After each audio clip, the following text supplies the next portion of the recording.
I think everybody who was involved in this evacuation was affected by it, emotionally, mentally, in some way, and no more so than those young soldiers who deployed on Operation Pinning. I can't tell you the level of my admiration for what those youngsters did, those young Toms from a parachute regiment and other units who deployed and helped these people in what was the most extraordinarily difficult, horrendous, emotionally challenging time.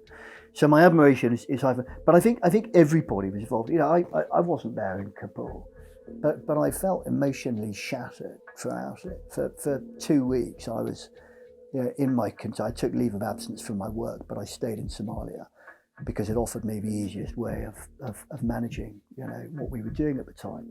But for 2 weeks, all I did was back-to-back media to try to raise awareness of this particular issue. And when I wasn't doing back-to-back media, I was on WhatsApp or I was on the phone, and I was talking to people in the UK. I was talking to people in Somalia. So I think, as the last plane took off, I was emotionally shattered. But that, to be honest, was the beginning of it. But the really hard part came after the evacuation finished. Those of us that were not in Afghanistan had to keep the spirits high of friends and colleagues which we'd worked with in 2010 and 2017 and 2018, in some other cases in 2007. We had to keep upbeat and positive, in order to try to raise the spirits of those that had been left behind. And it was incumbent on us to keep this relentless policy battle going with the government, to keep the pressure on the government, particularly through the media, to make sure that these people were eventually relocated. Some of them have been, some of them haven't. There are still far too many. There's still far too many cases of people who are still in Kabul. There are some still in Afghanistan who've repeatedly been rejected for Afghanistan, for relocation, and it's hard to understand why. But there are many others. It's not just interpreters, former Afghan special forces, who fought alongside, units like 333, 444, who worked shoulder to shoulder, who had embedded British advisors from 2003 through 2021, and many of these have been left behind. People who worked for the British Council, people who guarded the British Embassy, people who didn't necessarily fight alongside it, but supported our fight against the Taliban ideology, civil society groups, journalists, groups representing women. All of these people, and many, many hundreds of them, are still in Kabul, still waiting, hoping one day for an email that says you've been granted eligibility to come to the UK. Jamal was an unusual case. He was a former interpreter who worked with the British military in Helmand. Jamal came to the UK, I think, probably in about 2015-16. But other family members were left in Lashkar Gah, were not granted eligibility. He had another brother who'd been an interpreter who'd been very badly injured while working for the British. Jamal's father was quite well known. Jamal's father worked for the British military at the PRT, the Provincial Reconstruction Team, the British headquarters in Lashkar Gah. He was the gardener. Everybody knew Jamal's father, Shaista Gul, he was called, because he tended this beautiful rose garden in the grounds of the British headquarters. And Shaista was rejected under the Arab scheme for relocation to the UK. He applied in about April 2021, before the evacuation. Shaista was rejected on the grounds that he wasn't in a combat-facing role, which was nonsense. And it exposed some of the disparities and some of the flaws in this policy. He was well known to the Taliban, but he worked for the British. The whole of Lashkar Gah would have known that Shaista Gul worked for it. He was under the same level of danger as anybody else once the Taliban retook Lashkar Gah and eventually Kabul in the summer of 2021. But Shaista was rejected. So we worked extraordinarily hard to try to support Shaista, particularly with the Sulh Alliance.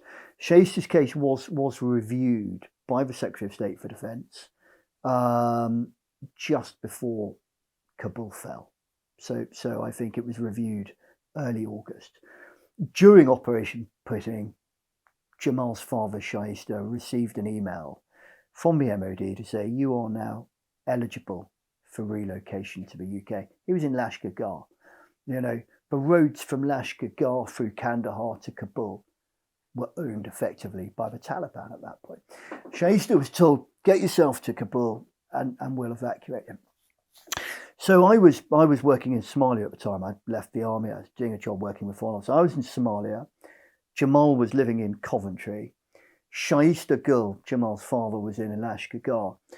Between us, WhatsApp and my connections and various other friends and the Sulhu Alliance, we were able to support and advise Shaista Gul over a period of 3 days, and able to move him from Lashkar Gah through Kandahar up to Kabul. And we spent about 2 to 3 days at the height of the evacuation, trying to get Shaista into the evacuation centre. And we came so close. We came so close, night after night, to getting him. And some heroic efforts were made by 16 Air Assault Brigade and the parachute battalion was there. They were all trying to get Shaista in.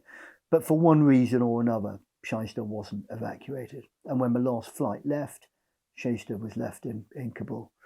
So again, working with Jamal, after the evacuation, through September and October, we were able to support Shaista's journey back from Kabul to Kandahar, down to the border crossing point at Spin Bolak. He got himself across the border. He overnighted, I think, in Quetta in Pakistan, and then took a 2-day taxi journey from Quetta to Islamabad. Once he got up to Islamabad, again, using our connections in the British High Commission and the Ministry of Defence, we were able to make sure that he was met on arrival in Islamabad and instantly put under the care of the British High Commission, put into a hotel, and he was relocated to the UK about 2 months later. So it was this extraordinary period. I'd been talking to Jamal through this period, but I'd never met him. I knew Jamal, but I never met him. The first time I met Jamal was in about mid-September, when we were still trying to get his father out. And then I met Jamal again a few months later when his father was in the UK. And it's just extraordinarily satisfying to be able to help one family in one small way like that. Huge difference for them, very easy for us to do.